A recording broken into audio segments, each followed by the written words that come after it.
ಬಂತು ಬಿಟ್ಟು ಹೋಗೋಕೆ ಕಾರಣ ಹೇಳುವೆಯಾ ಕಾರಣ ಹೇಳುವೆಯಾ ಒಬ್ಬನ್ನೇ ಬಿಟ್ಟು ಒಬ್ಬಳೆ ಹೋಗೋಕೆ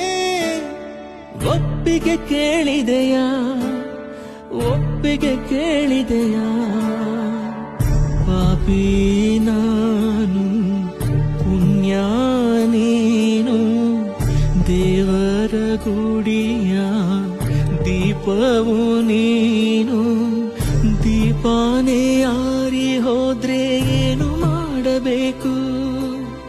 ಜೀವ ಕೇಳ್ತೈತೆ ಜೊತೆ ಯಾರು ಅಂತೈತೆ ಮುತ್ತೈದೆ ಹಣೆ ಮೇಲೆ ಜವರಾಯನ ಹೆಸರೈತೆ ಮನಸ್ಸಿಗೆ ಬಂದ